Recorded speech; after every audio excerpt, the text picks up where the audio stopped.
Welcome back to another critical jobs report. Today we are going to be getting the good old Bureau of Labor Statistics jobs report.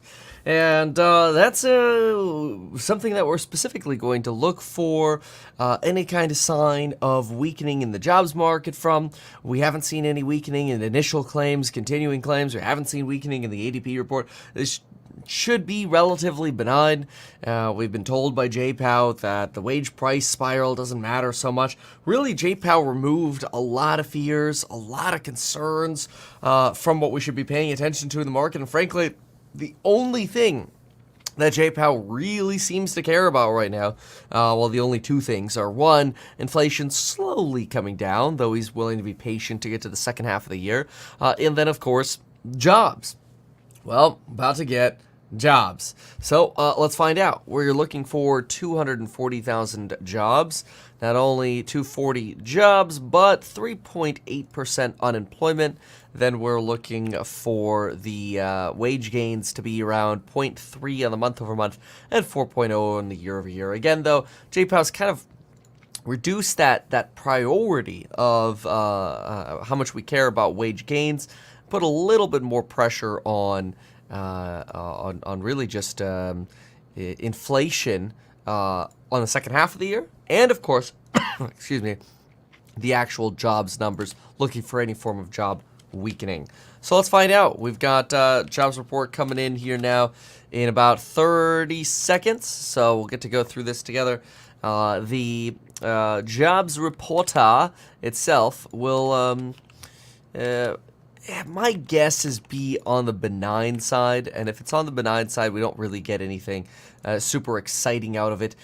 Then what we'll really see is no real movement, maybe a slight move up in markets as you remove another potential negative. I think that's what the market's really caring about a lot right now, is removing negative catalysts.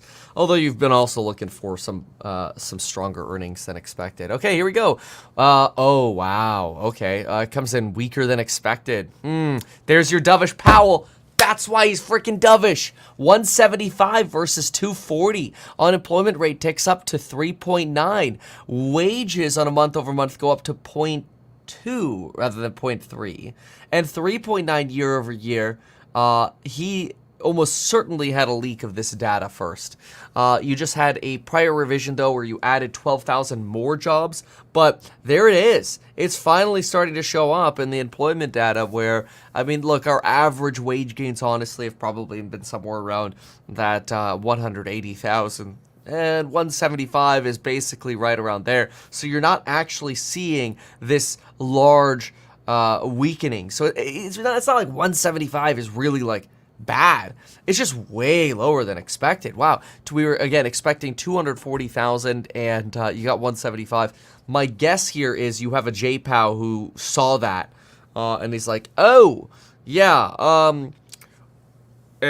unemployment, that's what we're going to pay attention to. We suspected that there was a high likelihood JPOW had sort of basically had the leak before everyone else. And we mentioned that in the JPOW live stream we did. We're like, you know, he's probably going into this with the jobs data, so however he acts right now could be a leading tell for that jobs data. Boom, here it is. You got a dovish Powell. Powell said, hey, what really matters most is any kind of turning over on the jobs numbers. And here we go, finally. You know, yesterday I did a video where we talked about how much harder it is to actually get jobs right now in tech and finance and business, media. Basically harder now to get a job than it was pre-COVID in those sectors. Let's listen in here to Rick's rant on it. I'm sure it's not going to be very happy about JPOW.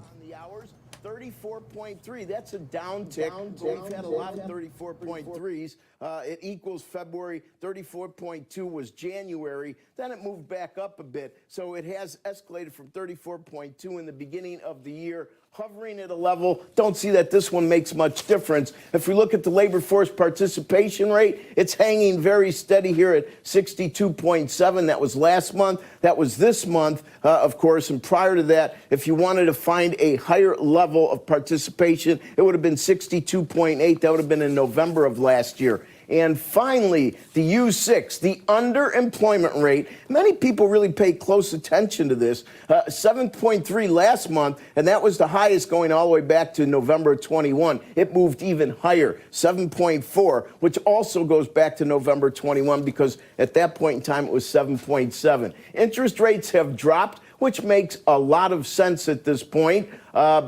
And as Stephanie talked about, I'll reiterate. Yeah, TMF might be topping out here, bottoming out rather. So look at a stock like TMF. I mean, the 10-year just dropped 10 basis points.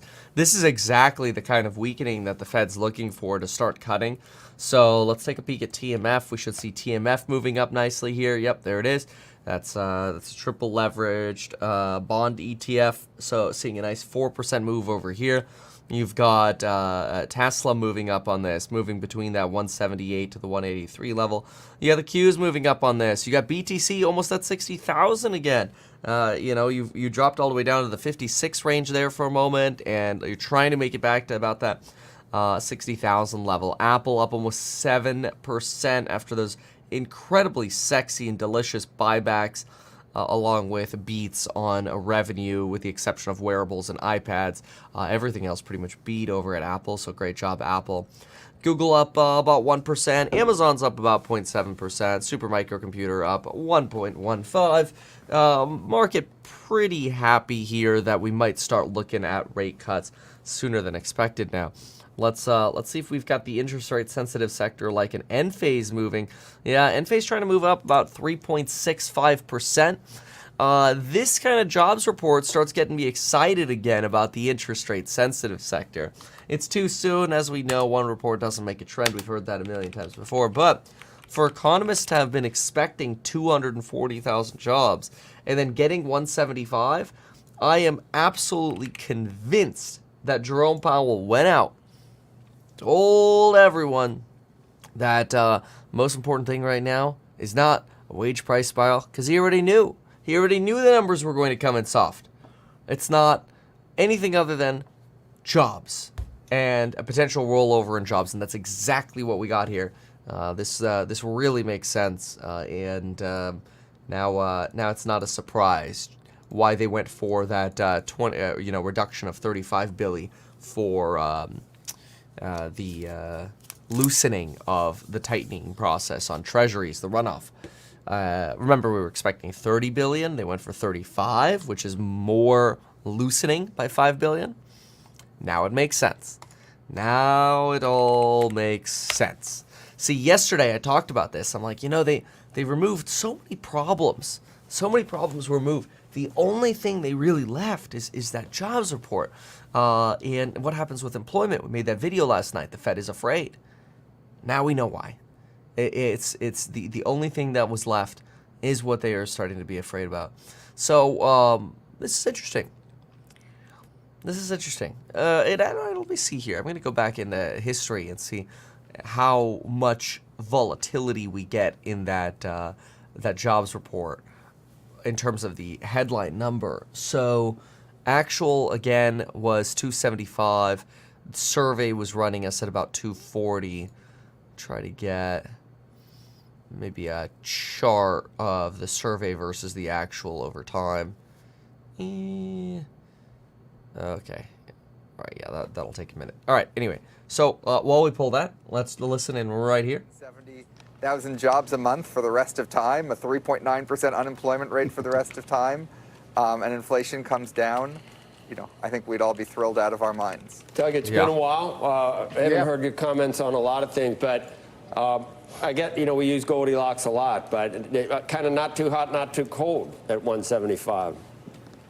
Yeah, I'm with Jason. I think this is a good report from the perspective of the Fed. I mean, this is our first read on data in the second quarter, and the components of labor demand, hours, employment, average hourly earnings are all modestly down, which is what the Fed would like to see when it has restrictive policy in place. but it's by no means the labor market falling off a cliff. And we know from the weekly UI claims, as Stephanie mentioned, there's no evidence of recessionary conditions. So this is what they'd like. They'd like to see some evidence that monetary policy is slowing things down a little bit, but without creating a hard landing. And so, yeah, take a look at this. I found what I was looking for. I was really just looking for a chart right here, and you can see we've had this sort of jump, January, February, March. Q1 was starting to trend up again, this sort of overheating, but we just got the lowest report that we've had since October. That's crazy. Lowest report since October. Let's now get the actual jobs report and see if we can get the household survey. See if there's any more weakening here. So this one's always a little harder to read. I don't understand why, but it is. Employed. Whoa. Only added 25,000 on the household survey. Civilian labor force up 87, but employed only up 25,000. You know, over here it was like 500,000. The household is a little funky, but I mean all the surveys honestly are a little funky, but I mean that's straight across the board, pretty weak. This morning, September over 74%. It had been below 50% before the Fed meeting. Powell came in with a little more dovish commentary. The other thing is kind of picking up on what Doug was saying. One of the things I watch pretty closely is the duration of unemployment, and we're not seeing that go up. The average time that a person spends on the unemployment or being unemployed is down actually week to week. It's 27 weeks and over the duration of unemployment. So there is churn going on in the market, but that's not creating long-term unemployment. You know, Rick, earnings are nice, jobs are nice, but, you know, traders, nothing they like more than the prospect. I mean, that we might get, they just mainline that easy. They do. They just mainline that easy money. It's like, if you had to ask them, I mean, the world, you could say that an asteroid's going to hit remember this joke? An asteroid's going to hit the world tomorrow, but the markets rallied when they thought the Fed might cut. I mean, right? Yeah, or flight to safety, Treasury yields will go down, right? But I'll tell you what, all joking aside, here's the issue I see. First of all, I can't believe Jason, considering his past, is happy about wages going down. You know, I would think that wages going up is a good thing, and I would think that when I look at California, and I know the state doesn't support it specifically, but it does generically, that when you go to the bottom of the food chain, the bottom of the wage food chain, and you raise the minimum wage, it's going to trickle through everything. Diesel fuel prices being high, it's going to trickle through everything. But here's my point. Look at pre-COVID wages year over year. I'll go backwards in time, okay? In February of 20, it was 3.0. In January, 3.1. In December of 19, 3.0. You get the picture. Here we are celebrating it's under 4% at 3.9. And listen, when minimum wage is at the bottom, so it's not going to necessarily boost these numbers, but it's going to put a floor under these numbers. So to celebrate this, I think A, is un-American, and B, I think that wages aren't going to necessarily cooperate in the same way because, once again, long and variable lags. Listen, I don't think we're going to get back down to pre-COVID levels, and that really is some of the same types of issues you have to think about when you think about sticky inflation. Hey, Jason? Can I defend myself against the charge of being un-American? You know, what you care about are real wage gains. You're at Harvard. I don't know. No, You care about how much wages are growing relative to inflation. And there's Goldilocks there, too. You see too high a wage number. That's just a signal you're going to get more inflation. That's not going to be good for anyone. Higher interest rates and the like. Wage growth of this type is sustainable. We could actually do a little bit higher than this and be sustainable. Get inflation back to target. Have interest rates come down, because, by the way, people don't just care about... Keep in mind, the sustainable level of wage gains was about 3% per year, usually. A little bit more than that, and you can sometimes contribute to inflation. Report is heading us towards a sustainable place. Of course, it's one noisy data point on what has been a long and arduous process that we don't know how it'll end. Now, Doug, I can either go to you or I can try to start something between Steve and Rick. But I better go to you. Because I want to can't hear believe- Doug rather than me. I mean, well, you were sitting here like shaking your Rick- head and. Let Doug talk. All right, go ahead. So, Doug. here's the Doug thing. guy. Go. So, We might still have let's time. put Rick. aside. Let's put aside Jason's loyalties. All right, a bunch of nonsense here. Okay, yeah. So, wow. All right, it's really interesting. We've got Nick T tweeting now, and let's take a look at his charts. So we've got the unemployment rate rose in April, and the economy added 175,000 jobs last month. Revisions subtracted a net 22,000 jobs from February and March. The average hourly earnings rose 0.2%, and we're up 3.9% from a year earlier. So, okay, chart-wise, here's the unemployment rate. You can see it slowly start to take up. Here are the average hourly earnings. We can really see that downtrend continue on average hourly earnings. 3-month annualized rate is actually now under that 3% level. So this is not indicative, at least in this BLS report, this is not indicative of a wage price spiral. Great job here from Nikki T, getting this on the chart so quickly. Then we've got private sector payroll growth, 3-month moving average, also sort of topping out over here at now. This is the 3-month average. So we've seen numbers down at the 180 range, 170s range, but we thought Q1, hey, we're going to start taking off. You know, Fed's going to have to hike again. Nope. This is why the Fed's not interested in hiking anymore. The Fed has to worry about. I don't think we're there yet. Yeah. But right now they've been able to essentially say, okay, I'm good over here. I have to worry about only over here. Powell talked about the idea that at some point, if you have persistent increases in unemployment, we start to worry about the other side of the mandate. That motivates them. I think that's animating the trade today. Yep. Okay. Hey, Joe. Yeah, look, we're two bad go jobs ahead. reports away from a rate cut, Yeah. but this Could wasn't I a bad just say, jobs report. Go ahead, Seth. Could I just say that all of this, all the data that we're getting, is supportive of like a 2.5% GDP. We are seeing better growth here, but we're also seeing better growth around the world. We got decent GDP numbers from China. We have India growing 7%. Japan is actually growing low single digits. That's really good, but that's going to keep inflation higher and elevated. And that's why the last mile of inflation is hard to bring down. I will take higher growth around the world and a little bit higher inflation, because that does mean earnings are going to come in better than expected. And we know stocks follow profits on the way up and on the way down, and numbers are going higher.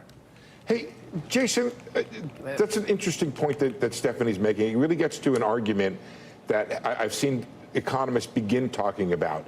Is the, I'm going to use the word equilibrium rate, but let's also use a more friendly term, which is sort of like the inflation run rate of the economy. Is it higher now because of things like deglobalization, because we're onshoring certain things, because of other things happening in the economy, say the need for capital investment? Do we have a higher run rate for inflation that the Fed should abide here? Yeah, I don't think there's anything structural about the inflation process. Just think Canada's an incredibly globalized country. They face the same inflation issues that we do in the United States. So, you know, once you have floating exchange rates, you can just create disconnects between what's happening globally, what's happening domestically. Ultimately, inflation will be, you know, it's a monetary phenomenon. It's what the central bank wants it to be. And the question is, how much do they want it to be 2.0%? I'm not sure. Yep. Mohammed's been talking about this, Joe. I'll bet on structural. Of course you will. Structural inflation suggesting inflation won't actually come down. 10-year Treasury yield now down 8.8 basis points. If we look at the 2-year, because I'd like to see the inversion, so I'd like to see the 10 down less than the 2, so we can get less inversion, but these would be a recessionary number, so... Yep, the 2s is down more than the 10. Yep, that's a further inversion of the yield curve. So 10.3 basis points on the 2, 8.8 on the 10. And again, that difference, as that difference gets more negative, what we're really doing is we're saying, hey, getting closer to a recession. Gotta like the inverted yield curve. So, let's write that down. So, inverted yield curve. Oh, what does that put it at now? Let's find out. So, Let's go 210. Yield curve spread. Oh, we are now at, let's see here. I don't know, that might not have updated yet. I'll just run the math myself. 4.48. And then the 2-year is 4.748 minus 4.48. That's 27 pips. I thought we were higher than that yesterday, because now we've seen the 10. Yeah, that's right. I'm subtracting it backwards. Duh. 4.48. There we go. Okay. 27. Doesn't matter so much. Okay. Yeah, there it is. Okay, now it's ticking up. That's the refresh I was waiting for. Yeah, sometimes that chart takes 15 minutes to show up. Okay, yeah, okay. All right. So a little bit of an uptick. See what happens here in the inverted yield curve. So, let's see. Let's get into market reaction. Market reaction. 163 on the Qs. I mean, this is clearly a nice move. I mean, look at this. We went from 429, 429, 429, 9, or sorry, 426.9 is where we were. And now we're sitting at 433.75. Yeah, that's a nice move. That's like we basically went from flat on the close to up 1.6. Pretty good. I mean, yeah, I guess that makes sense. That's why we have a pre-market gain of 1.6. Oh, so, but we were flat. Okay, yeah, that's the point. We were flat up until basically right when this number came out. Very interesting. Okay, so let's see here. Do we expect the thing to reinvert ever? Yeah, so usually that's when you create pain in the market, though. Not always, but it's usually that steepening in the yield curve that that makes folks a little bit more nervous. So, you know, the 10-year is supposed to be higher than the 2 by quite a bit, and it's not. You know, usually you would have the 10 that would rise, and the 2 that would be lower. Oh, we do have that today. What's wrong with my? I think it's too early. The coffee hasn't hit yet. I think it's because you're switching from a negative number. But yeah, the 2 is moving in the direction down 10 basis points, so it is getting lower at a faster rate than the 10 is going down. So the 10 stays here and the 2 drops faster. Ah, okay. That actually brings us back to a more normal yield curve. Yeah. So that's good. We want that. So we can get back to sort of a normal environment. The question is how much damage is there that happens in that reinversion. I don't know. You start getting rate cuts, things are just going to go straight to the moon. Maybe not straight, but that'll probably be the directionality. Really happy about Apple, by the way. I mean, we can see Apple here. Big fan on Apple. And you know, it was really when I read their AI paper that I started getting really excited about them again. I think I'm like 10-ish% exposed in a certain way to Apple. I'm pretty excited about that. I will say, though, I think 185 is really just the start of people looking at Apple and going, wait, like, Apple and Tesla actually do AI. Like, real AI. Not like, you know, chatbot. More. We need more AI. Anyway, look at that BTC surge. We just added about 500 points out of nowhere. So, great job. A few things of note as well. Ooh, Nick T again. Let's see what he's got. Ooh, I was the first like. First like, hold on. First like. Let's go. Boom. So anyway. What do we have here? The index of aggregate weekly payrolls for the private sector, which combines hiring, wages, and hours, was up 5.6% over the last 12 months. This is the How do you do that? Hiring, wages, and hours. So hours worked, how much they're being paid, and how many are being hired. You somehow probably index those to, let's say, 100, and then average the difference, the change. I mean, that seems relatively average out of all these numbers. And if I just go average those numbers really quick, and go 8.4, 6.1, there we go, fix that. 5.9, 5.1, 4.8, 5.6, 35.9, 6. Average is 5.98. Yeah, and you just got a 5.6. Okay, so a little less than average there. So yeah, very interesting. I find that fascinating.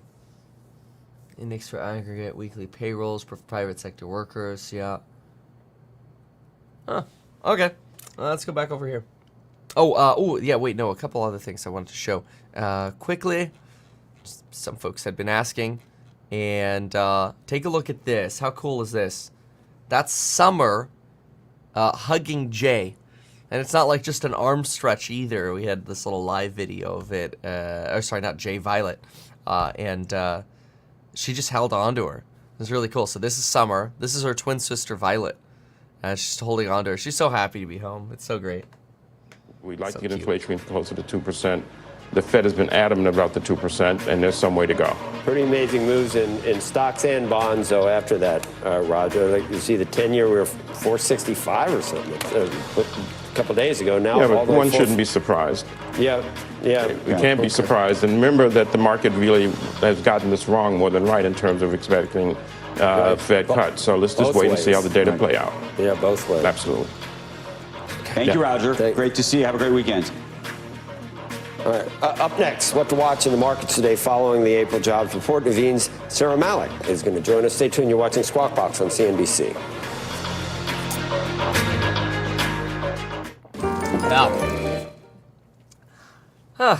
This is very interesting. I think I have to say it's this is sector-wide bullish. This is, and you know, I've been saying this. I went into earnings a little nervous. You know, we had higher inflation, more weight on earnings. The market was topping out.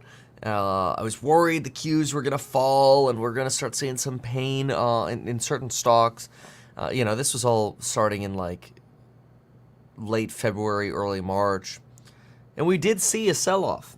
Not much, but we did see a little bit of a sell-off here. You know, you got a day chart over here, average this out just to see a little bit more clearly. We got a little bit of a sell-off here. But then we started getting earnings, and they've been very good. I understand some folks have seen some of the stocks that they've been exposed to decline after earnings. Yeah, heart goes out to like SoFi, for example, or I think Cloudflare got hit.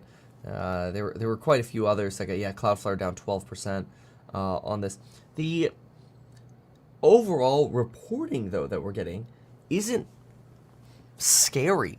It seems like most of the earnings reports, maybe they missed a little bit or their guidance was a little weak, you know, like Etsy or whatever. But overall, it didn't seem recessionary yet. But remember, that can flip very quickly. You could very quickly go from recessionary, a lack of recessionary impetuses to, oh my gosh, we're going into recession. It flips very, very quickly. So I think that's the nervousness that Jerome Powell is really focused on. So let's see here. Nick T thinks it doesn't show unexpected weakness, but he puts quotes around unexpected, mostly because I think he probably thinks that Jerome Powell already built in that expectation to this.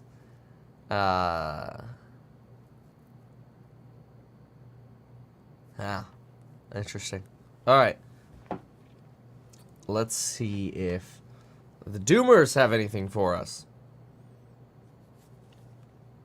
It's a great question. Nope, they're on commercial. All right. big techs are goats, position accordingly. You're probably not wrong, honestly. Told myself I wouldn't buy interest rate sensitive stocks until August.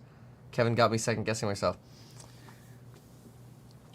Yeah, the thing is, let's say you get another weak jobs report, and the next inflation report is benign, right? So maybe like you look at it with a little data dependence. So you got May 15th for CPI, and then you got another jobs report at the beginning of June, obviously. Yeah, we start trending, or continuing rather, the trend, of jobs. Continuing the trend of jobs rotating down, no wage price spiral, which clearly doesn't seem to be a concern now. And inflation starts dropping towards that second half. We're going to price in those rate cuts pretty dang fast. So that's one of the reasons I think you're seeing this sort of risk rally in BTC.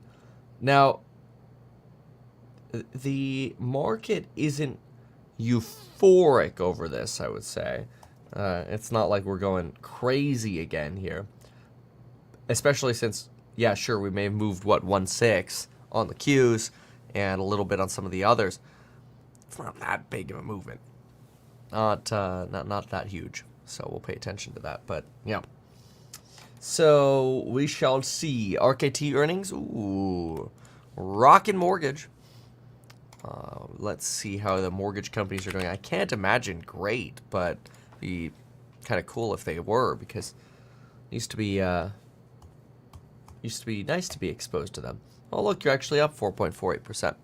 Their EPS comes in at 4 cents. They were expecting less than a penny, and their revenue actually beat 1.16 billion versus 1.01. Ooh, is it time to bottom out on Rocket Mortgage? We bottomed out at the end of 22. Been stuck around the $12, $13 level here. 13 all the way up to 14. Can you get back to the old school numbers? To be determined. But yeah, I mean, it makes sense. These have gotten hit pretty hard. It's hard to assume that people are going to want to refinance when rates had continually been going up. After today, though, we should start seeing a drop again. All I know is it's Friday, Andrew. Yep. Becky, you're going to be back when? You'll be here Monday? Yeah, well, I'll be here Monday. We'll be on the show again, but we're here tomorrow, too, so tune in. 9:30 a.m. You'll be out there Eastern time tomorrow. On Monday. Yeah. Okay.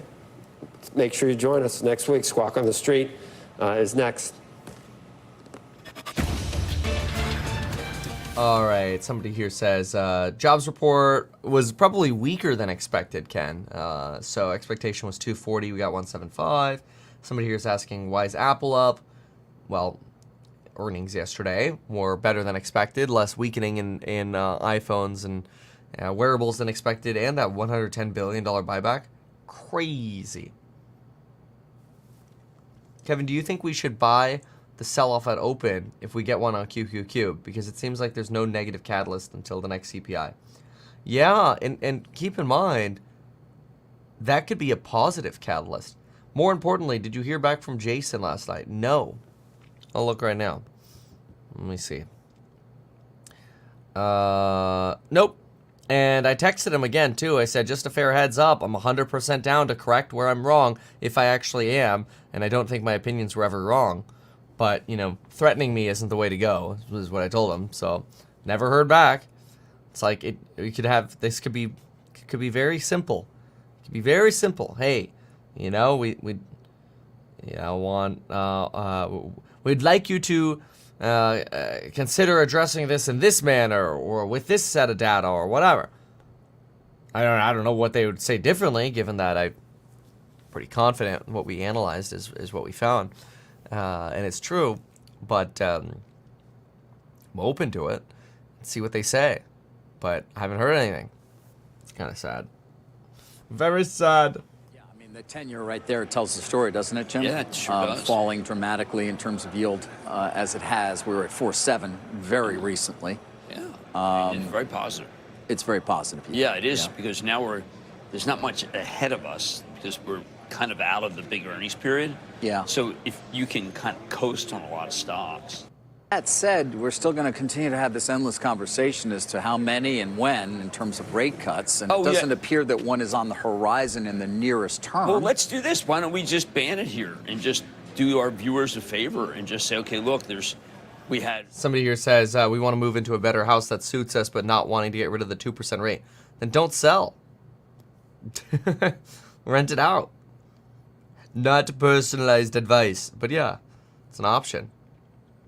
Yeah, Cloudflare beats on all metrics, still down. Well, that's the thing, right? It's SaaS businesses are expected to beat a lot larger, and when they don't, folks get they go look for something else. It's crazy. It's just Wall Street sort of greed, so to speak. Let's see here. Okay, so weak jobs report is a leading indicator of recession, so traders should be worried about the future. No, it doesn't work that way, though. Stock market looks at that and says, good, weaker. Now we go back to 0% interest rates. Oh, boy. Yeah, I've gotten so many messages and DMs about Lofty. It's crazy. We've even gotten these emails from attorneys, and people on the attorneys are like, "Hey, we've been talking about this for a long time." Bailey, I don't see a message, Bailey, unless you used a different name here. Somebody here says, I submitted a tip to the SEC whistleblower program back in 2022 about Lofty's practices. After writing this article, this is what somebody sent me. Beware, introducing bearer security tokens. Yeah. You go into like talking about Regulation A, Regulation D, and basically how they're not getting into that. Oh yeah, did a whole piece on Lofty. That's crazy. Let me see. He put some red flags up here. Oh, interesting. An interesting piece. I want to check this out. Property owner adds title to LLC. You know, something that I also noticed is they use a quitclaim deed, which is pathetic. Like, you should be using grant deeds or warranty deeds. Quitclaim deeds are the weakest form of title you could give to a property. And because they don't actually prove that you own anything. Like, you could be giving away something that you don't own. I could quitclaim you the Eiffel Tower, is what I always like to say. I mean, a quitclaim just says, I relinquish all rights I have to the Eiffel Tower to you. But if I have no rights, you get nothing. Crazy. So that's another red flag. Dow uses Lofty to sell tokens and manage the investment. Tokens are purchased, held, custody by investors. Blockchain records security. Token transfers ownership. Right. The issuer would be the Dow, and therefore Dow would be responsible for following securities laws. Yeah. This is an interesting piece. I'm going to go through that in more detail, so I will save that here. Thank you. Okie dokie. Let's see if we're getting more rate cut bets right now. Yeah, I went down the rabbit hole last night on it. It's crazy misleading. Yeah, oops. YouTube celebrity boxing match. No. Not with 7 kids, man. I don't know. I'm all for boxing and MMA and all that, but I don't. Then you also see, somebody gets punched once in the wrong spot in the head, and then they're not very capable anymore the rest of their life. It's not worth it. Not me. I'm not a fighter. I'm a lover and a YouTuber. Let's see. Net has a lofty valuation. Yeah. Nice. No pun intended. Every entity, I work in government cybersecurity. Every entity is looking at Cloudflare. I think they're a good company. I like Cloudflare. Totally like them. Did you mention that house hack will offset capital gains tax for such as selling a property? There's no way house hack can do that. House hack's gonna have to pay taxes. which is not a problem to have if you're making a lot of cash flow. But the actual mini funds that, you know, they would cost sag and depreciate in that. Good question. Lofty means you're paying a lofty price. You know what? Lofty even sounds shady. Let's see here. Crowd plus net, not financial advice. The worse my portfolio, the more I want to spend. The better it does, the more I tighten my budget, says Bitcoin Man. Ah, a true contrarian. All right, let's jump in over here. All right. We've been thinking about it, but it's an older home built in the 1930s and that needs a lot of upkeep. We would hate to rent it to someone who might destroy the character of the home. Oh. All right. Do you want blunt or do you want like bougie millennial? All right, let me answer this for you. Here's bougie millennial. We love that you want to preserve the character. Sell it to the best possible family that's going to preserve the character. Now we're going to go real estate investor. Who gives a crap? Rent it out. If they damage it, you take it from the deposit, you fix it. Nobody cares. Go make your money, keep your rate, and focus on your dollars and not character. Sorry. People are going to be like, you're part of the problem. To be like, okay.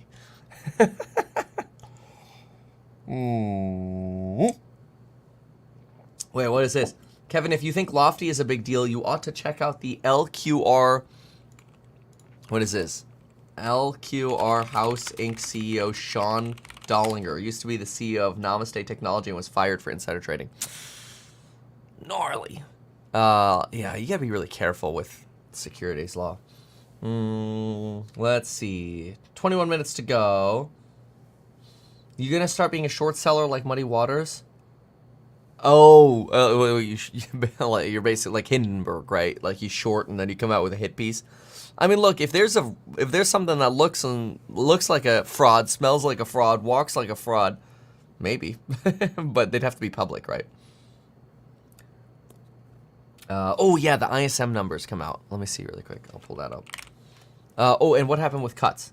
Oh, the market just moved up to pricing in 2 cuts. Oh, don't tell anybody. We just went from literally pricing in 1.2 cuts for the year to pricing in a full 2.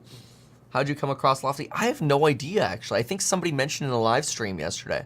Says, like, Kevin, check out Lofty. I think.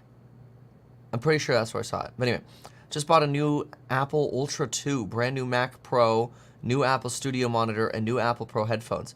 Congratulations, Bitcoin Man. You'll be able to replace all of those next year when they're all dated. Oh, I'm sorry. You'll probably be able to hold up longer, but that's just always what it feels like with Apple. Let's see here.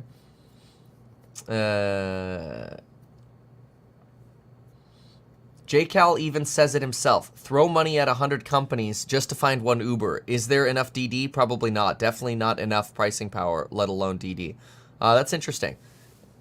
That's where does he actually say that on his show? You know, because I also asked him.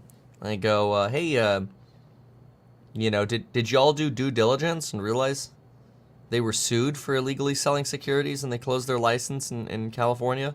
Well, their registration, not license. They didn't have a license. So, have you ever been in a fight? I mean, it depends what you define as a fight. I wouldn't necessarily say fight. I think the only thing that ever happened in my life was I punched somebody in the face.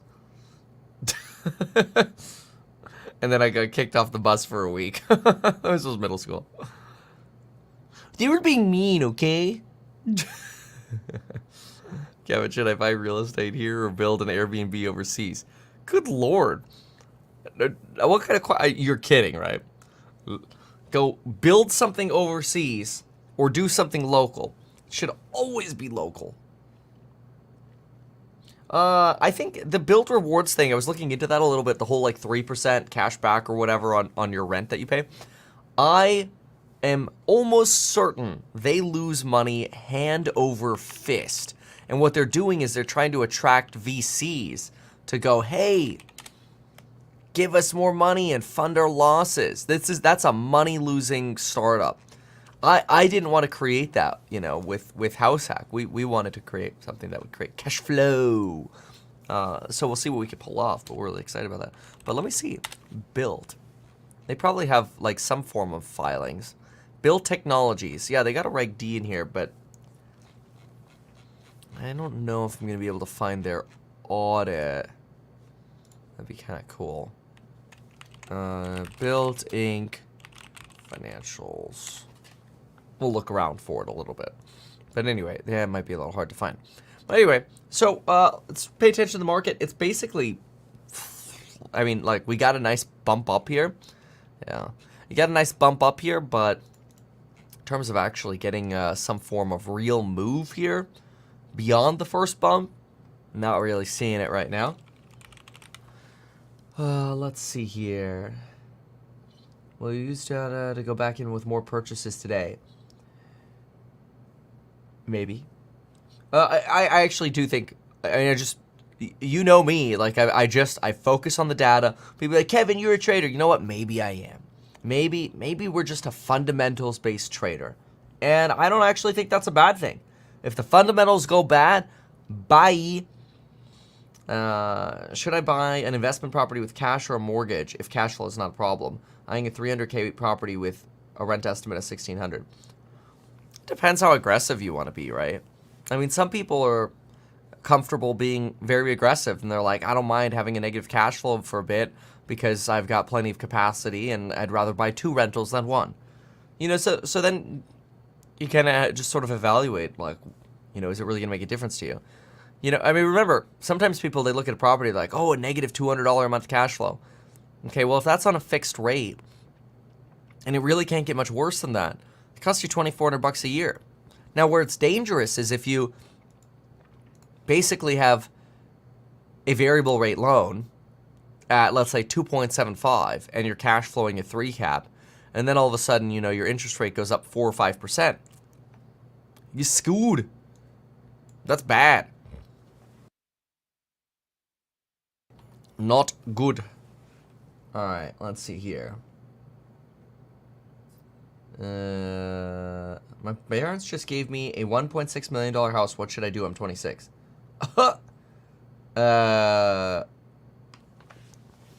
Jesus Lord. Is it paid off? That's obviously a big question, but no stepped up tax basis, so a little more on the tax implication side, but that's okay because the tax basis issues only matter when folks are starting to get on that older side. Wow. What kind of job you got?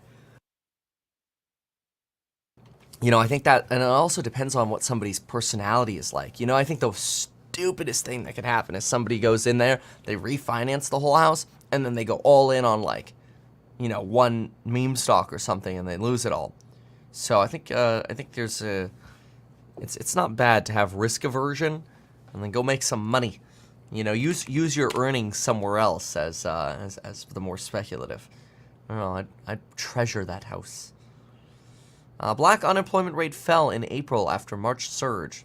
Ah, I remember that. Y'all remember last month when we were looking at that? We're like, why did black unemployment skyrocket so much at 6.4%? Basically normalized right back down. Interesting. Let's see what else there is. The unemployment rate remained unchanged, and overall this was likely a welcomed report for the Fed, which remains data dependent. They already knew this. For those looking for a rate cut sooner, the deceleration in payroll growth is good news. Yeah. I mean, you're basically undoing the prior fear of, oh, you know, we're skyrocketing, right? Market rate cut pricing. 2 days ago, prior to the meeting, the FOMC meeting, we were looking at about 1.2 rate cuts by December. Now, we're looking at pricing in 2.0 rate cuts by December. It's a pretty big move. And it makes sense. Makes sense. Are you using Stream Deck to switch? No, it's all Roland, which is a little bit more complicated. You know, Sarah Dietschy did a good video on it. Shout out to her. She just had a baby. She's really cool. We met in, where was it? Fort Worth once. And talked YouTube. And real estate. Texas versus California. Anyway, she did a video on the studio. Now, it's an older version of the studio, but it's roughly the same. So you could probably just look it up, like Meet Kevin, Sarah Dietschy studio. Okay. Enjoy not paying a mortgage or rent. Invest for your future. Yeah, exactly. Sell that. You know, house hack. Rent out the rooms. That's a good idea. Rent out the rooms. I'm a general manager. Well, GM. Yeah, so you're probably making... I mean, I'm assuming... Usually when people say GM, it's a GM of like a restaurant or you know, some form of retail store. So you could be running between 70 to 100K. If you're living in a 1.3 or a 1.6 house, you're probably closer to California than or like a New York or something. So you're probably closer to 100K. Man, I would just sit on the equity in that puppy and just do whatever I could, like whatever other money I want, go get it from my job. I personally wouldn't house hack. I kind of, but then again, you know, I mean, maybe if I was single, I would do it, but I don't know. I'd rather have less people in the house, which is ironic because right now it's like a sausage, like everybody's packed in like a pack of sausages in the house. Yeah, 7 children, 7 nannies, plus Lord and me. It's crazy. Where is the talk about unemployment going to skyrocket once we see fear? You mentioned this before.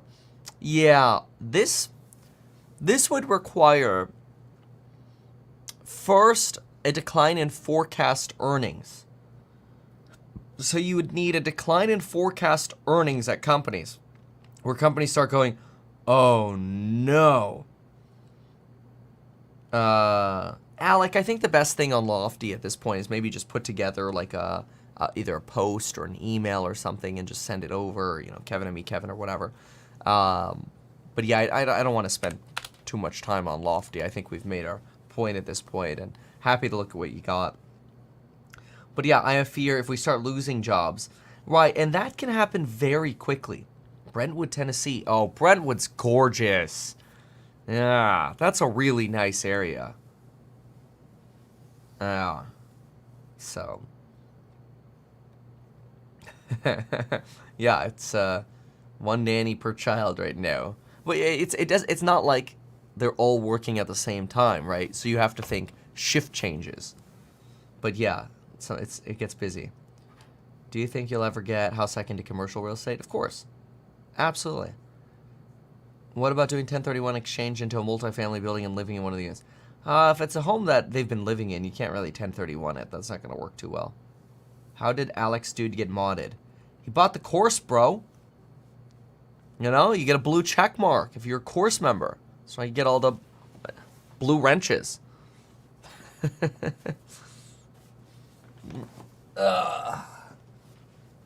What is house hack, Kevin? I'm new. We flip real estate to mini funds that have no fees. There's your one-liner. So, anyway, yeah, come to the course member live stream later. I could give you all blue checks if you're course members and don't have one yet. Okay, so that should just be the house hack pitch from now on. Like, I try to give people more detail, but it's too much. So, what is this? U.S. defense officials are reporting the majority of military aircraft, including strike fighters, armed drones, and other aircraft, have been transferred in recent months and days from the UAE to Qatar, due to the UAE notifying U.S. officials in Feb that they wouldn't be able to launch strike missions on targets in Iraq, Iran, and Yemen from the territory, because they don't want to be drawn into a war. Yeah, well, that's pretty reasonable. I really don't think the Middle East wants an escalation. And when I say the Middle East, I realize that encompasses a lot of different countries. The Middle Eastern Coalition. There we go. Okay, yeah. So let's see here. What about a second Boeing whistleblower that just died? Is that true?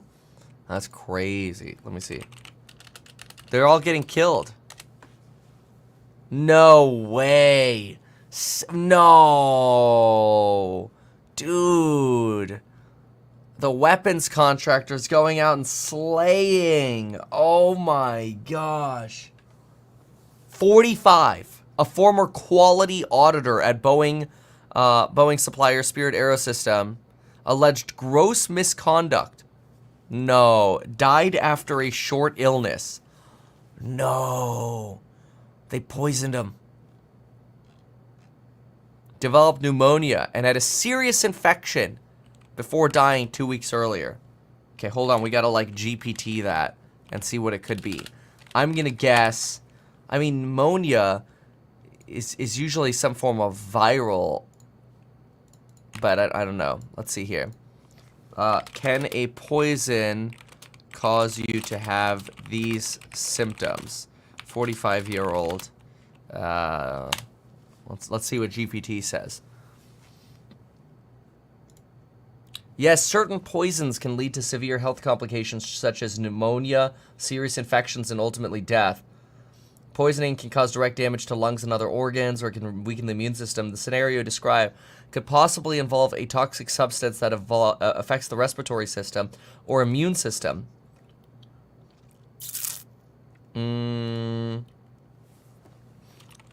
Give 10 potential toxins it could be. Usually it doesn't like doing that, but I'm gonna ask anyway. Yeah, it's pinwheeling. Whatever. Oh, here we go. Organophosphates, commonly found in pesticides, chlorine gas, carbon monoxide, cyanide. Wow. Interferes with cellular oxygen use and can lead to rapid organ failure. Asbestos, ammonia, bleach, mustard gas. Well, that would create blistering, though. Heavy metals that could impair immune function, especially in the lungs. Don't mess with Boeing, huh? Oh my gosh. Super COVID. That ricin. Ooh. What about ricin? Wasn't that in Breaking Bad? Somebody says flying Airbus only. Oh, that's funny. Househack Wedge Finder reminds me of listing verifications algo Airbnb has. They used this to launch flexible destinations and made $600 million off product launch. Nice. Nice. Well, I love that. Yeah, I think there's a strong future ahead for all the things we got.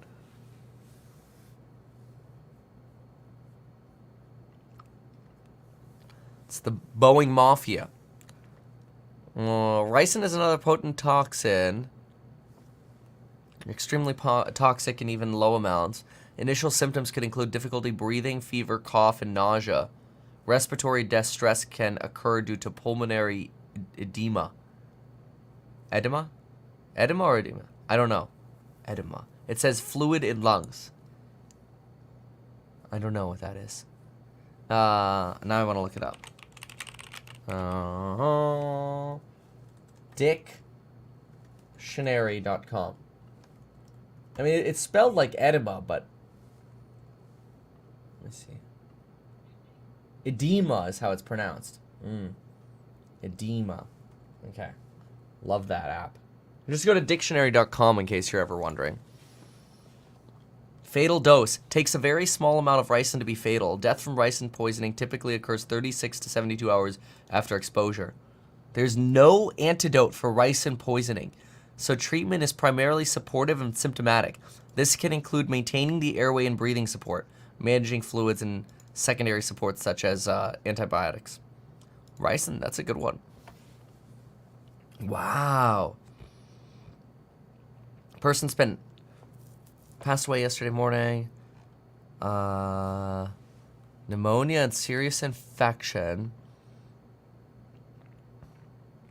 Joshua Dean, 45. That's crazy.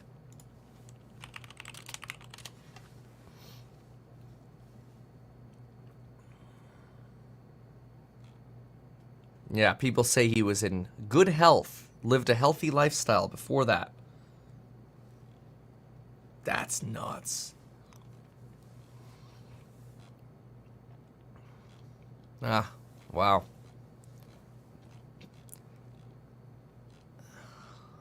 I don't know. I hope that stuff gets investigated. That's just scary.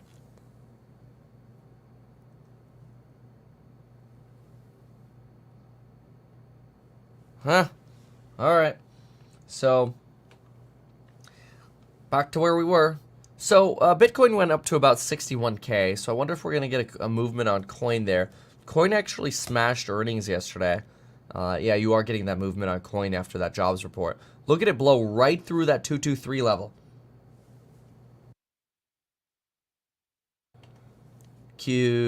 Rocket Mortgage up 8% now. 3.81 on end phase. Yeah, Rocket Mortgage would definitely be an interest rate sensitive. Tesla basically getting rejected over here at that 183 line. Look at that, you went up to 182.99 for a moment. Apple's up almost 8%. What a big day for Apple. See how that open goes. About 2 minutes away from the open. Nvidia is 2.29.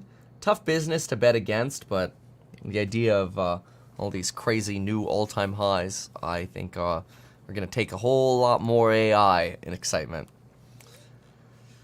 So let me see if that updated again a little bit in terms of how many rate cuts we're expecting. And then that ISM figure comes out at 7 a.m. We can cover that together if you'd like. Somebody says, got my answer on eHack. Sweet. Yeah, eHack.com. Yeah, because of the roadshow, I've been posting a little less on eHack. Sorry about that. I still really like using eHack.com. Like, it's a fun place for me to just consolidate the facts and how they're changing and evolving over time. So, big fan of that.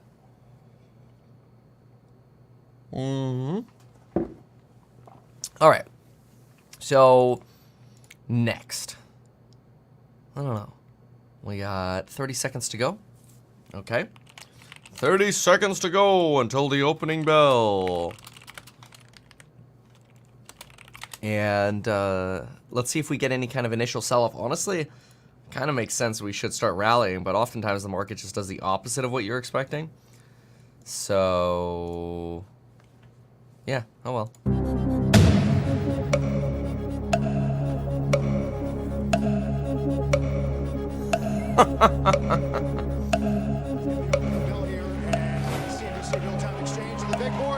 It is the Consulate General of Mexico in New York, kicking off Cinco de Mayo. Jim's been reminding you about that. This Sunday at the NASDAQ, it is the Committee to Protect Journalists. As Brett is filling in here, you speak of Amgen, that's going to be the lion's share of the Dow. Well, Amgen is a great company, and Somebody's like, what loot did you get when you PK'd player killed Jason yesterday? Yeah, I was a little disappointed he had no loot. Just a rock and a torch. Oh. That's bad. All right, Qs are trying to move up. Looks like you're getting to that 1.7 level. There goes end phase. It's going to go to 113. I'm betting it's going to 113. You break 113, though, this sucker will be up 10% today.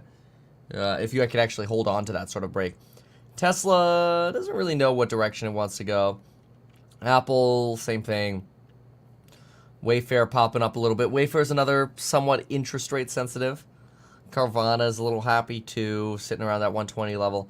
I'm suspecting that 120 is going to be a resistance. Something over here. Something in this 120 range. I get the top of the candlesticks. Get a few bounces over there on the hour chart. I'm not confident in that one yet, but that if we don't break over 120, at some point that sucker's just going to bleed down. But if you have sort of a bullish move here where everything wants to move up, hard to short. A lot easier to go short when the market is, trending down for some kind of fear and or uncertainty and doubt. Nvidia is at 173, which is a great pop. Q's rotating down now. Getting your morning sell-off here. There you go, 113. Okay, so now the question is, are you going to break through 113? In which case you'll be at 119 before you know it. So watching end phase here pretty closely. We've got Tesla recovering here, and Nvidia not. Okay, let's see what they're saying at the open. You're using it. Yeah, Okay. remember, Zuckerberg bought 300,000 of the GPUs from NVIDIA, and you see what it's for. And yet, when I talk about it, no one else is on it other than me.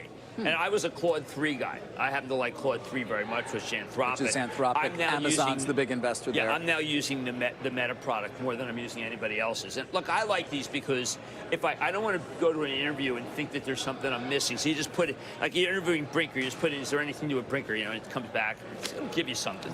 He just uses AI to prep for his interviews now. That's actually funny. I mean, it's not a bad idea. Of workers there are using ChatGPT or some variation of AI learning. I don't know how you don't use it. I don't know how you feel prepared enough to look at a company without putting it through the box. I just don't. And when you want to have a comparison of a company to company, it has every great trade publication comes down immediately and say, okay, well, I'll read what this trade, which I never even knew. I'll read the side by side, and it helps you make a conclusion. That's what people do. It helps you make a conclusion. And Meta's is very. I went to Zuckerberg and I said, listen, we ought to talk about this thing. But you know, I mean, listen, it's been a while since we talked AI in a more significant way, given the avalanche of earnings. But right. Blackwell is coming, and the increase in power of that. You mean how much it uses or what it's going to do? No, what it's going to do. Yeah, because not how much. I'm saying the multiples of what that is versus now in terms of the compute. Right. Okay. Is shocking. Yes, and one of the reasons I keep mentioning, I'm afraid to mention Vision Pro because I'm afraid that you'll. All right, that's okay. I'm done. Turn me into Krusty or Bozo or any of the variations, but that you use the Omniverse as powered by Blackwell. Goes into Vision Pro, but it wouldn't work otherwise because Blackwell's so much faster. And I wanted to recommend Getty Imaging. I don't want it's too small, but because they're feeding all these images and movies into the database, because that's what Vision. You understand that video had really eluded them. Right. They were really text, not anymore. So they can put in every kind of movie ever made, every still ever made, and this is how you get to have Lincoln give the Gettysburg Address after you've watched, I don't know, a program about getting John Manhunt. Right. Like, I want to see Lincoln give an address. Okay, I think with Blackwell, I can have that right in my room. I can have anybody. Now, Blackwell has yet to ship. No, it doesn't ship. It doesn't ship in volume to the end of the year. Until the end of the year. Some people get. I'm sure Amazon will get it in September, and everyone's very excited about it. But you remember, everyone's a little tired of NVIDIA being the state of the narrative. Right. Like they want to, like if you go to Amazon's conference call, which was excellent, by the way, they're talking about their different chips. But then, of course, they throw in that, we're on the good side of NVIDIA. Well, the narrative today, Jim's largely about things that are financed. The home builders putting together some gains, Sherwin-Williams, Masco, Home Depot. You know, it's so good you mentioned that, Carl, because what's happened is I just sent a little alerty dirtle out to course members on a little trade that I'm going to play today. So if you're not in the course, we didn't end up mostly just because getting back late Wednesday at like 1 a.m. or midnight, and then 1 a.m. the day before as well for the road show was crazy. But I think we finally caught up with emails, and so what we decided is we're going to change the pricing before the end of the day today. So we haven't actually changed it yet. Sorry about that delay. It's just been crazy with House Hack, but now we're finally like, okay, we've got a lot of people's questions answered. We still got a few emails to do in IR, and so I'll help with those today. But otherwise, just sent out a little bit of a trade alert, so we'll see if we can play that today. And obviously, no guarantees, but we'll see what happens. So let's see what we got. We got Tesla up about 137. Let's look in over here. Tesla's up 137. You got BTC moving nicely here. Look at that, going right up to your about 160, 170 over here. You've got the Qs. Kind of stable on the Qs. You're not actually getting a lot of move here on the Qs. You've got what else here? You've got You've got, let's see, Coinbase is up about 10 basis points. Got Enphase up about 9. I suspect Enphase is going to push up to that 119 level pretty quickly. It almost always does, unless you get a sell-off on the broad market. Tesla should be testing this level over here very quickly. This is the, what's it called level? This is the Tesla 183 level, so we'll see what happens here. You've got Cloudflare 14%, the Qs 1.7, still getting that push up. Nvidia 1.9. I've got Palantir's up 3. Embraer, Coin. I'm surprised Coin isn't up more, actually. I suspect I'd see it a little bit more of a push there. Coin down slightly here. And Tesla is still trying to push. Where's Goog? Goog's slightly negative here. Nvidia's down. And we've got Coin. Come on, Coin. Keep it up. Tesla bobbing around. I'm surprised Apple's actually sideways here at that on that 7% level. I was expecting to see more of a push there. Wow, Cloudflare 14 now. Little unfortunate on Cloudflare. There we go. Here come the Qs again. Bring the Qs back to life. Let's go. Let's go. And these are the non-averaged candlesticks. We've got Coin. Somebody says Amazon is such a disappointment. Is it really? I mean, I didn't think so. I think Amazon's, 185. I mean, I've been adding to this one since about like 179, 180-ish. It's kind of been bobbing between 180 and 190. I think maybe that's why you might be a little frustrated. It just seems like we've, maybe we've sort of maxed out over there. Okay, Enphase. Come on, baby. Let's go 119. Let's go.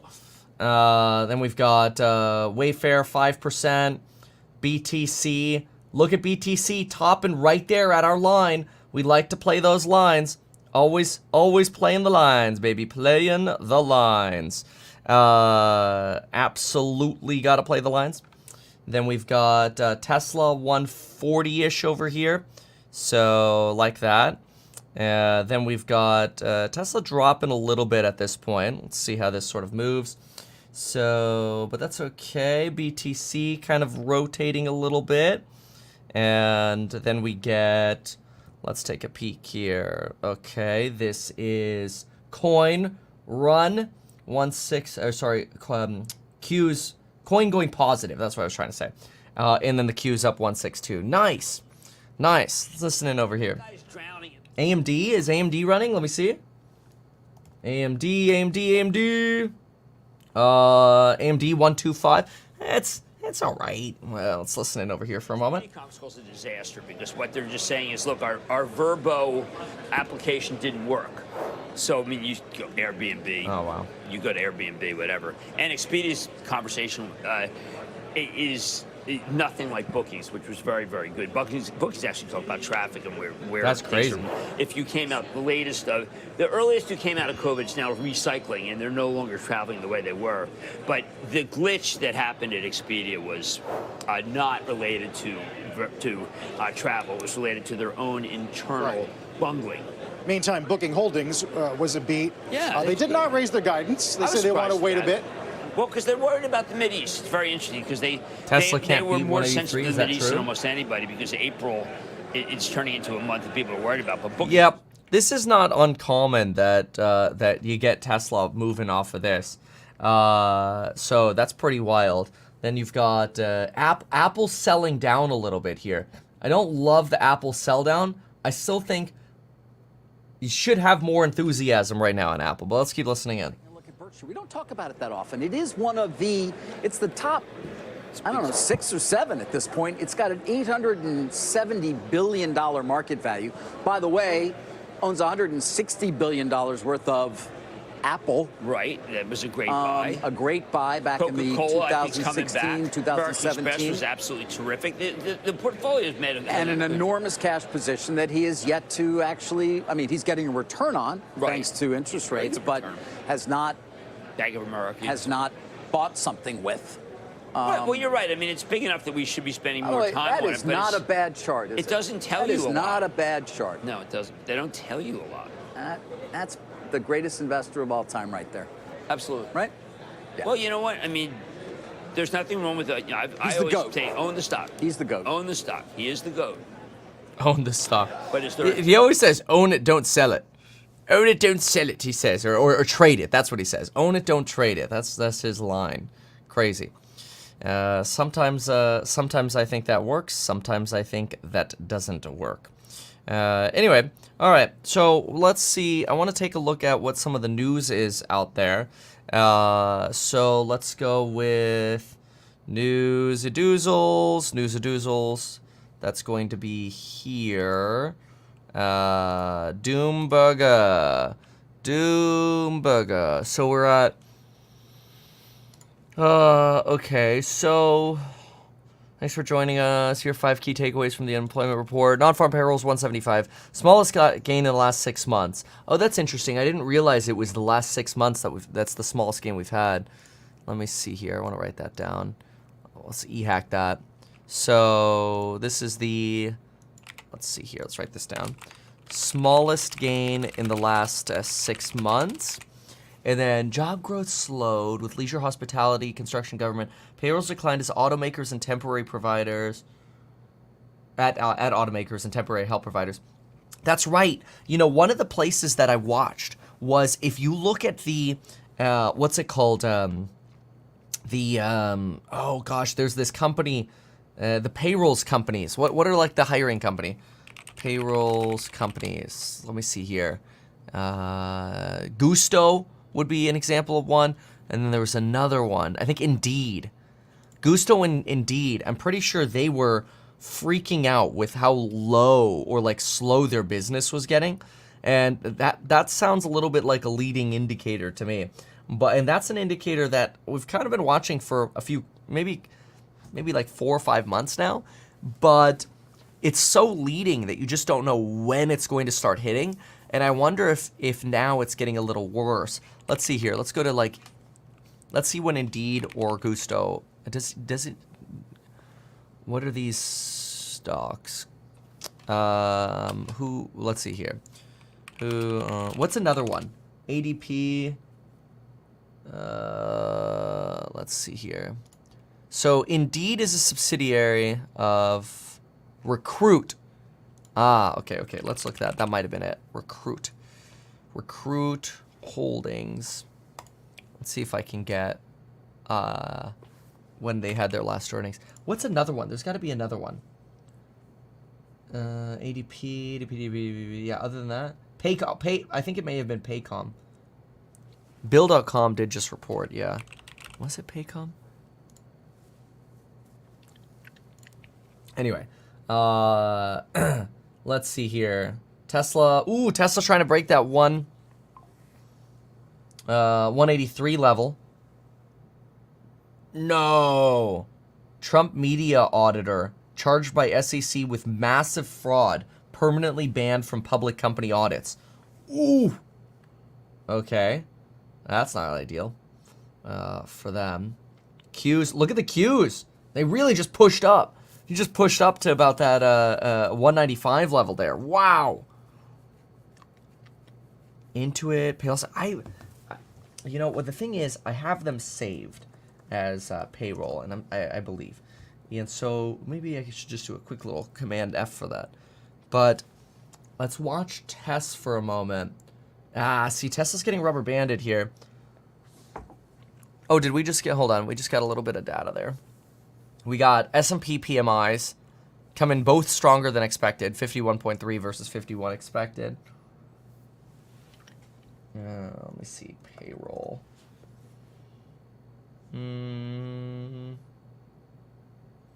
Whatever. Oh, here we go. Payroll. It's mentioned in too many PDFs. There's no way I'll be able to find it. Oh, well, whatever. Point is, we want to peek, who owns Glassdoor? That'll be another one. Like, where do people post jobs?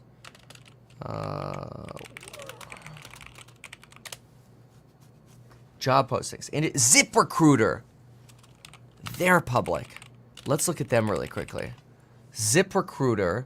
I'm surprised nobody mentioned that. Maybe somebody did and I missed it. Let's see here. ZipRecruiter. Their next earnings are on the 9th of this month. So let's go to ZipRecruiter really quickly.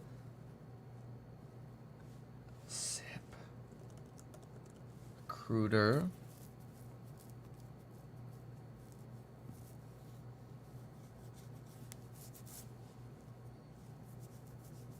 Okay. PDF expert. Okay. So let's look at it together super fast. So I do think from a labor point of view, those are good leading indicators. I don't think we really need to listen to Rick talk about the S&Ps, PMIs there. 5. They did away with Mint to force you to use QuickBooks. Of course, good sir. That this is the Intuit strategy. Buy the competition and crush it. It's crazy. All right, let's see here. Let's start with demand. In 2023, demand for recruiting services dropped throughout the year for all companies. This culminated in Q4, which had the lowest BLS hiring report since 2024, excluding the onset of the pandemic. Quits and separation are down to pre-pandemic levels. Okay. Inflation and abated macro and uncertainty has kept people in their current roles. ZipRecruiter is reducing expenses. Overall employer demand has been impacted by macro. Our paid employers are getting incredible results. Well, yeah, the companies that had been hiring are doing very well. Two-sided marketplace, significant change in demand over the last 18 months. Initially with small business, over time it increasingly impacted larger enterprises as well. And that's really the demand side of the equation. Challenging demand environment.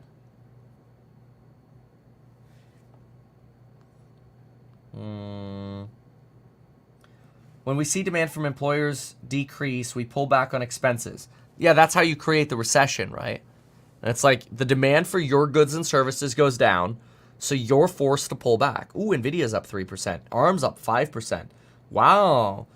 AI pushing again, I see, are we? Wow, we were. Okay. Ooh, Monster, that's another one, yeah. If the current flattening trend continues, we are willing to accept lower EBITDA margins so that we remain ready to capitalize on what we consider to be an inevitable market entry. If we see that recovery in 2024, you can expect we're going to increase investment. Okay, well, this was being posted, or that was posted in February of 22. And they are still, if the market declines further, or if we see the market go up, not good. Wow. So, tough market for them, huh? Other keywords I should search in here. I usually don't like reading these word for word, but some of the interesting ones I do. Like some of them where I like on the keyword search, they start getting juicy. I just read the whole thing. The great no way. Look at this line right here.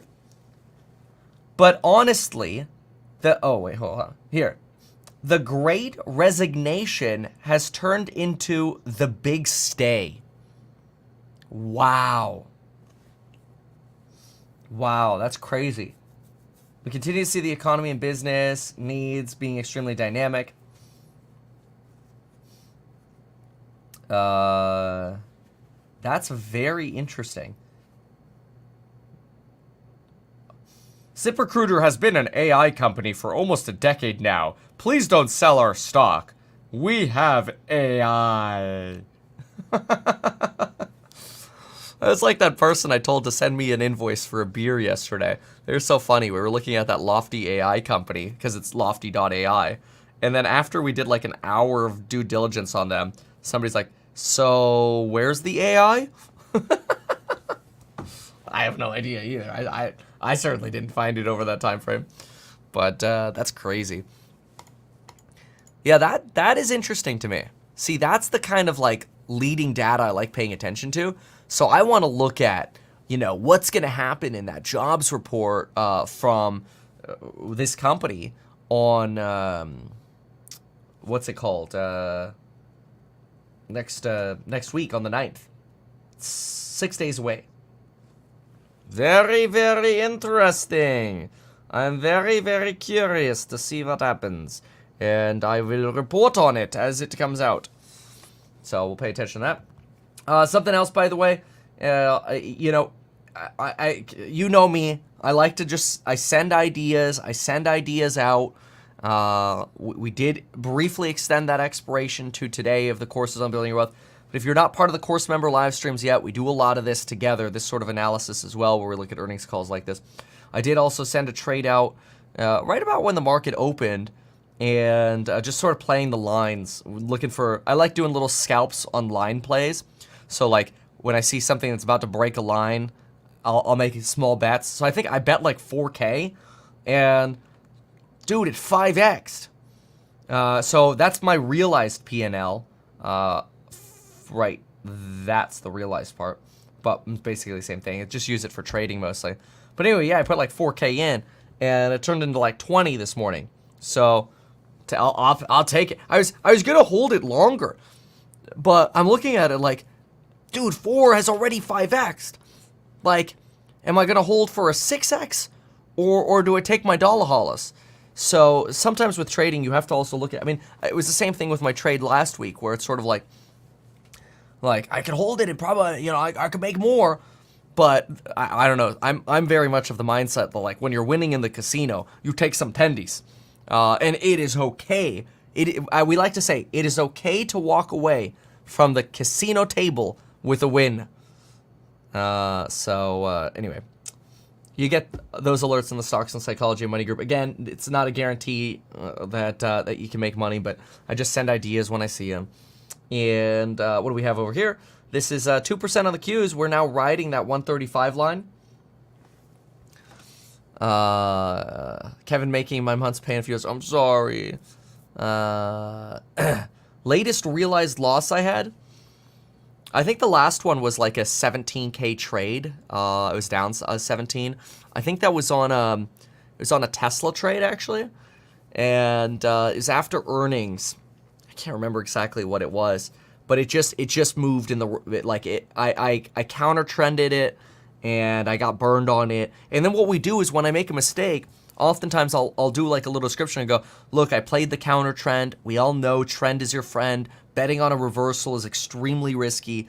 And, you know, then I look at it and go, this is why I like sticking to playing the lines rather than betting counter trade. You know how it is. Like sometimes the stock's doing and it just kind of keeps going up.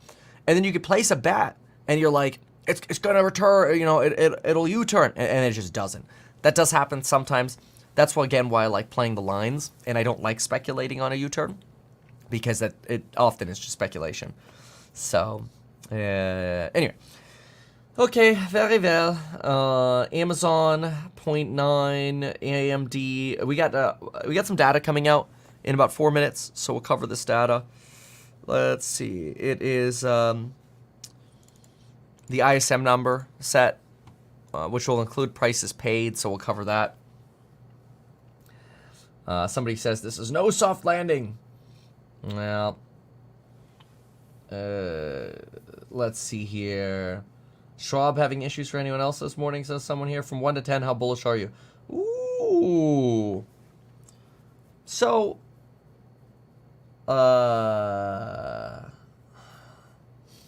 let's try to think about it.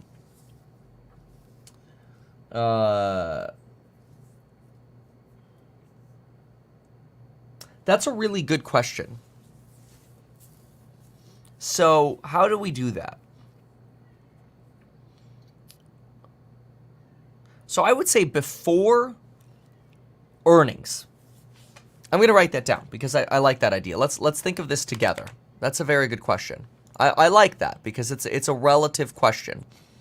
So, Kevin, sentiment indicator the last, 2 months, we'll call it, starting early March.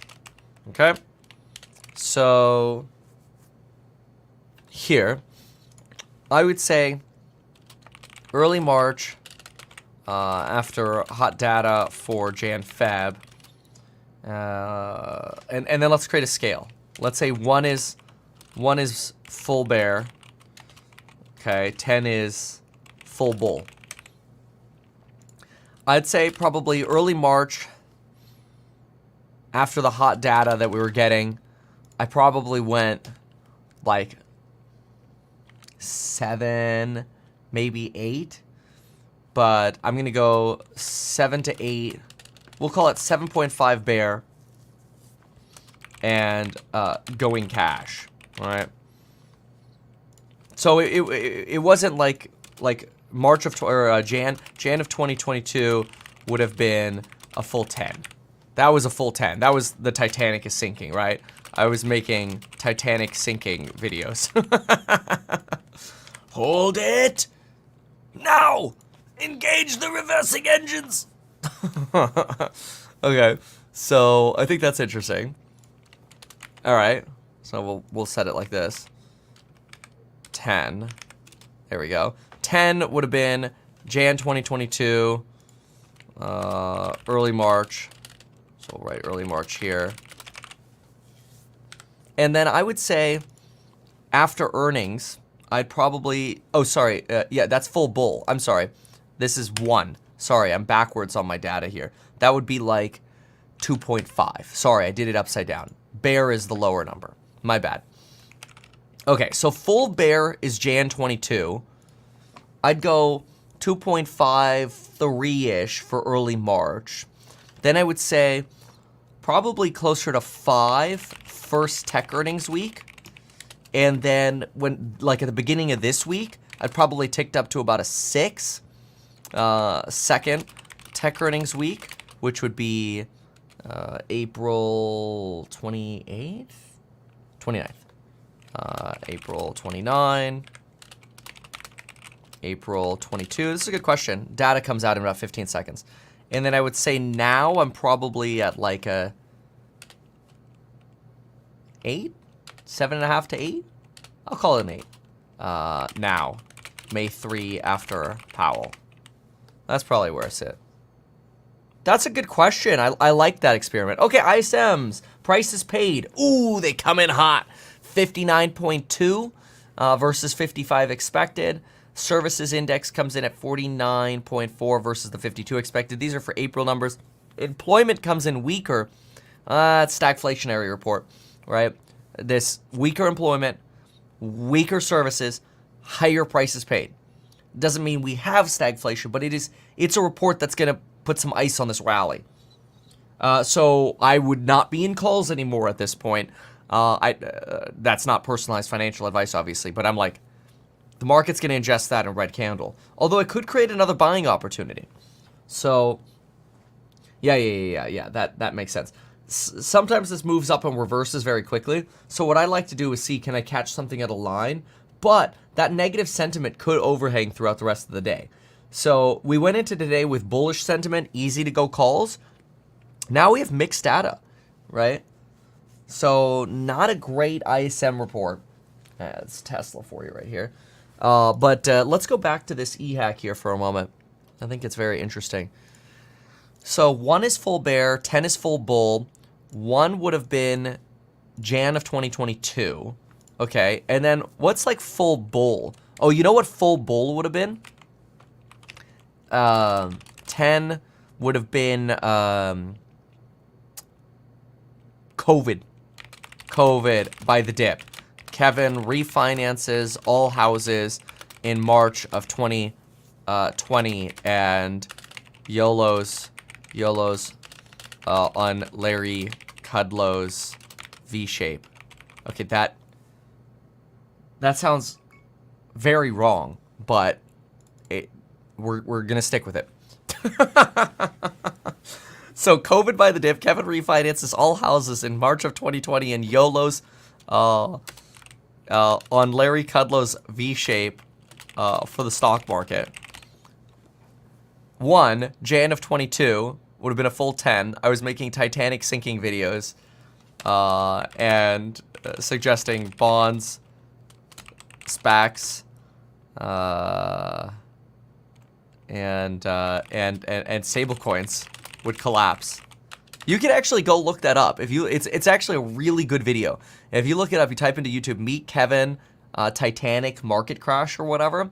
It's probably one of my most favorite videos ever because we literally talk about bank failures and the stablecoin collapse in the Titanic video in January of 2022, before we had the Terra Luna stablecoin collapse, before the banking crisis. That was probably one of my most fun videos ever. I really enjoyed that. And then somebody copied the whole damn thing without mentioning that I had made it. But that's okay. I think a lot of people were doing that. I'm over it. But anyway, 5, first tech earnings week of April. Yeah. This is fair, right? This is like confidence in guidance, right? Even in the face of some misses, confidence in guidance returning. You saw this. Like if you watch my videos in full, you see me transition slowly with these numbers, right? So like I'll do another example.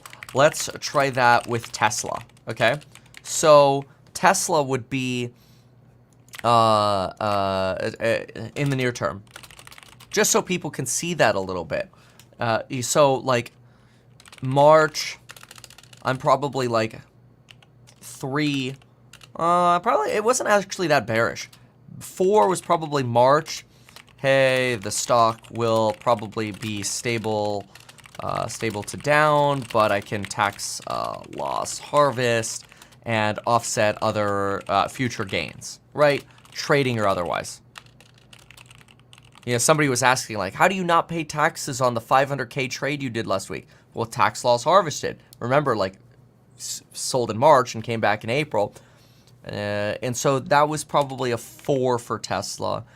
And then we get to, like, April, and probably like a you know, once those delivery numbers come out, we probably honestly went, no, I don't know that we went all the way to a 1. Probably like 2 on margin fear. Early April.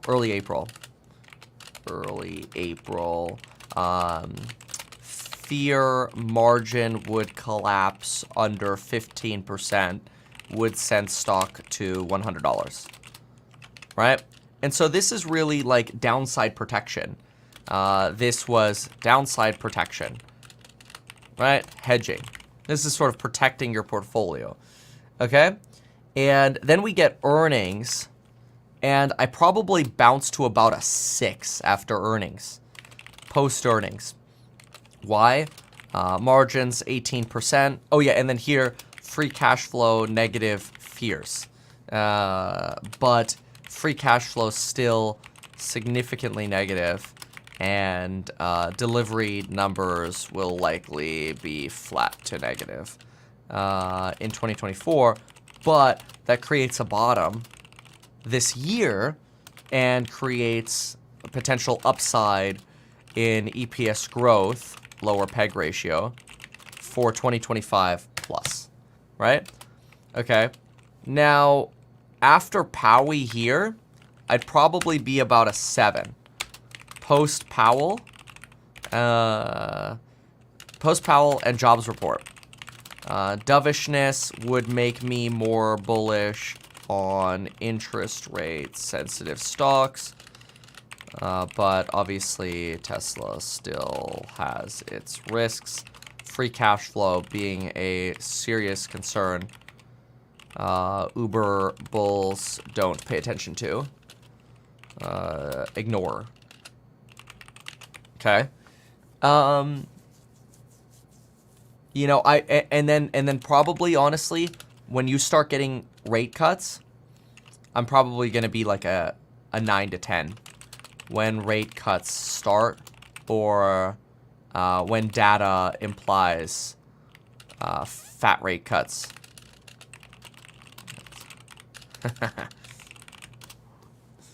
And then, you know what I need? I need like a little party hat. Let's get a party hat. Party hat. Old school RuneScape. Transparent. There we go. This is how work is done. Hold on a sec. Let's just save that. I put my little party hat somewhere. So anyway, is that more a more useful way to kind of think of like where my head is? I think that's useful. That was all from one person's question. I thought that was a really good question though. Drop the party hat in. Oh, it's supposed to be transparent. Didn't save it as a transparency. What a ripoff. Okay, we'll try it. It's supposed to be a ping. Oh, it's saving them as web files. How gross. Oh, who uses web files? Is that like a Google thing? Oh, I think it's a Google thing. That's disgusting. Ew. They're caching them now as web files. Oh my lord. No, no, no, no, no, no, no. Anyway, all right. Let's see what the market is doing, and I'll figure out how to get my party hat up separately. I'm very disappointed. Oh, I think I figured it out. But anyway, so I think that's a useful point of view. I don't like that data that we just got with the ISMs because they're gonna chill the rally a little bit. I don't really want to see the rally get chilled, but it will give you, in my opinion, more time to buy the dip-a-doos if you think that the inflation data is going to come down, right? In the second half, like JPOW. But you might not believe JPOW, and I'm not saying you should believe him. That's the other thing. So, I don't know. Hopefully it's not annoying just sort of yapping about my thoughts, but I think it's kind of useful for people to see that thought process too. Mostly because everybody's like, "Oh, Kevin, you're a flip-flopper." I think people think it's like you're like a 1 or a 0. You're on or off. I'm like, yeah, my brain doesn't work that way. My brain tries to figure out, how the hell do I get a transparent party hat on my website? I did it. I picked a green one. We have succeeded. The party hat has arrived. We need a Kevin index, like a Kevin Green Fear. Yup. Heck yeah. How did Open Door just skyrocket? Because of rate cut expectations. Guaranteed. Well, let me see what happened. That company's such a scam. I always look at it, that's my opinion. I always look at Open Door and I'm like, oh, they reported. I look at them and I'm like, if they can do it, I can kick their butt. Like, I want to, my dream in life is to 10x Open Door. Lower net loss, Q2 rev 1.4 to 1.5 bill. Yeah, but that includes like all their flipping revenue and stuff. And Q1 rev beat a little bit by about 110 million. That's pretty good. Still losing money. Of course they're still losing money because they suck. Oh, I hate them. Blue Party Hat was my first real investment. Made $1,700. Dude, nice. I sold my WoW account for about that amount, and then I made a really good investment, and I bought a Sony Bravia TV, 42-inch TV. It was like $2,000, 40-inch, 720p Sony Bravia. Man, that was a good investment. Do you know how much that $2,000 is worth today? Don't say it. Don't say it. Just close the fucking door. Close the door. Did he say 500K trade? No, I didn't have a 500K trade. I had a trade I was building from 20K to 200K, and by the time I got to 100, it 5x'd. So I got my 100K back, and then we made 500K. That was last Friday to Monday.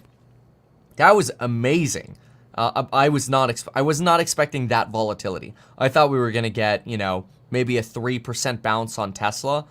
And so I went for a call and picked up some tendies.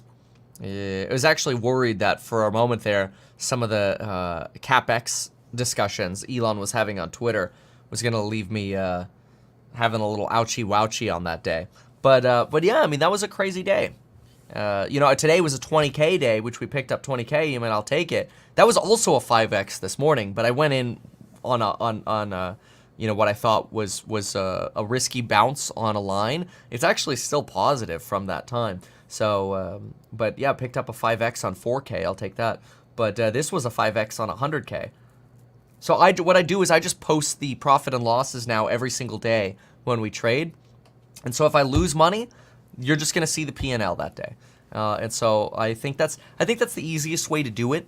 I used to just post like per trade. I try to sit there and calculate the options, and then that would take time, so it would delay the notification.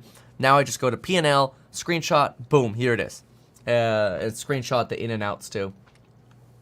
So I try to clean that up. Sold my WoW account as well. For the amount of time I put in, it was not a great rate of return. You cannot think that way. You must not think that way. It is not a job. Playing WoW is not a job. The way I look at World of Warcraft is you pay, what was it? How much was it? How much was WoW per month? I don't know, whatever it was. $10, $15 a month, or whatever it was back then. WoW subscription. $12.99 a month is what it is right now. Whatever. The amount of hours of entertainment you could get for that $13 is insane. You think about it, like you go to like a K1 Speedway and you go race a go-kart and it costs you $60 for 30 minutes.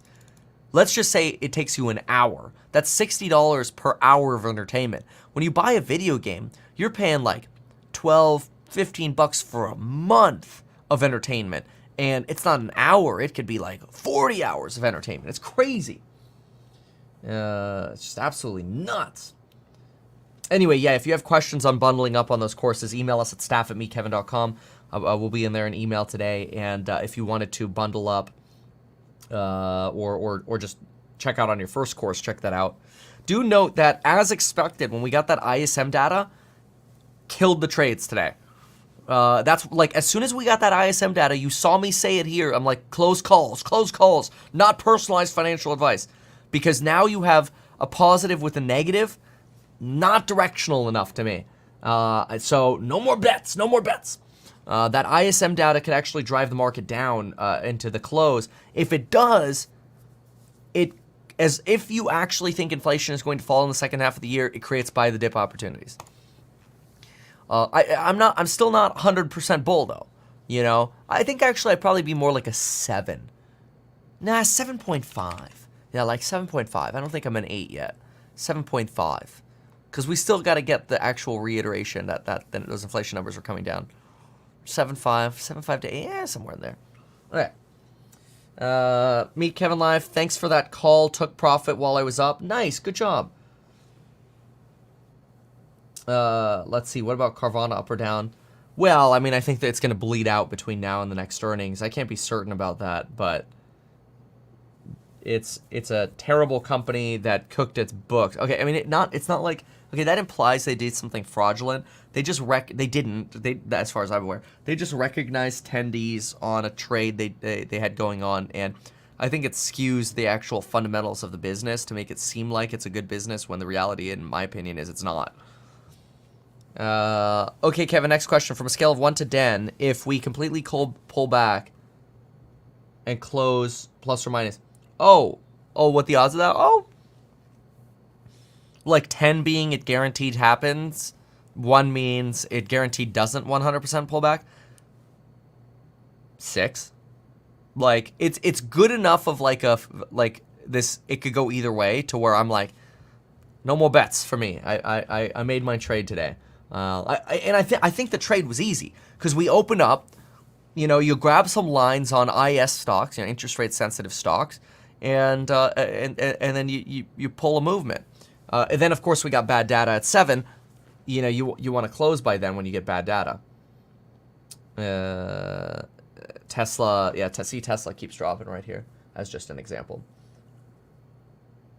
Met a couple Boeing engineers, all said they're embarrassed by how the company has performed. That's unfortunate. That is unfortunate.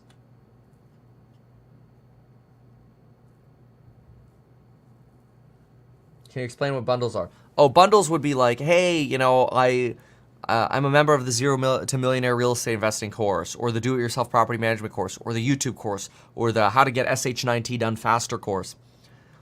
I want to add the Stocks Insight course. Email us, staff@mekevin.com, if you have a question on how to do that. And then if you are of the persuasion to what's it called? Just join the Stocks Insight course. You can just go to mekevin.com and do that. Okay, very good. So I think it's time to let's see. You're 7 or 7.5 bullish. What's your current cash to invested capital? I don't know. That's a good question. To kind of sit down and do the math on that. I don't also think that's a good measure of my level of bullishness.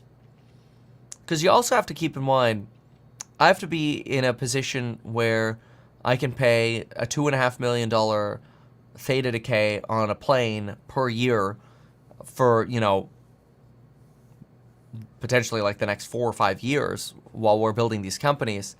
And I also have 7 children and 7 nannies. So, like, there is more of, like, I don't think looking at Kevin's cash position is as useful, given that the burdens that I have, financial burdens that I have today relative to a few years ago are insane. But that's okay, because we're growing a lot of babies, both real and business babies. Anyway. All right. Let's listen in here for a moment. And homeowner insurance. Yeah. Is that going to be a topic? Look, those are issues that it took some time to build through the pipeline. That's to catch up with the inflation that was so rampant a few years ago. You can't just raise rates automatically at an insurance company. You have to go through state by state and ask the regulators to approve those sign-offs.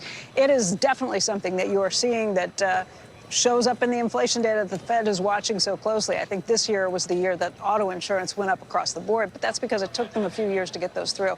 Sarah, I don't know if you remember, but during the pandemic, all of the supply chain issues that took place, it got a lot more expensive to fix cars. Between that, the parts and labor. So those were things that they had been pushing for rate increases, and it did take time for the states to say okay and to catch up with it. Insurance business was very profitable for Berkshire Hathaway last year. I think that's less because of margins that they saw in things like home and car insurance, more because of the reinsurance and because there weren't as many storms. That's really with the Berkshire, the big issue in terms of profitability is whether you see big storms and big storm damage that takes place across the country and across the globe. Reinsurance is a big part of that too. Yeah, insurance absolutely is very fluctuates a lot based on those sort of impacts. If Opendoor does not go BK, does that makes me bullish on real estate? Same. Oh my lord. Did you slip your bear and bull one time? What does that mean? Your wife is a lucky one. Oh well, I'm lucky to have her. Are you in the market for a new house? Lauren's trying to get me to be, but I keep telling her this no. So it's a struggle. But Lauren's like, Kevin, we're out of room. I'm like, I don't care. Yeah, it's a tough one. So anyway, okay. So let's go ahead and push the button and look at some sticks here in the meantime, and then I'm gonna make another cup of coffee. We'll jump over to the course member live stream. All right, y'all ready for the stick button? Go yourself.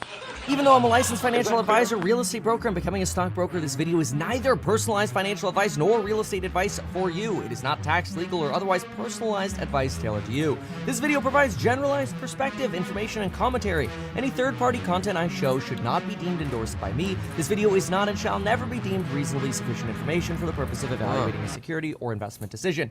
Any links or promoted products are either paid affiliations or products or services which we may benefit from.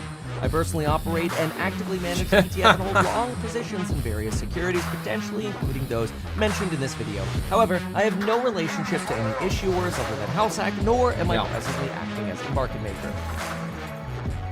Man, that ISM data. Why you gotta ruin a good thing, man? Everything's somewhat bleeding now. Crazy. Yeah, everything was all happy until the ISM data came along. All right, folks. See ya.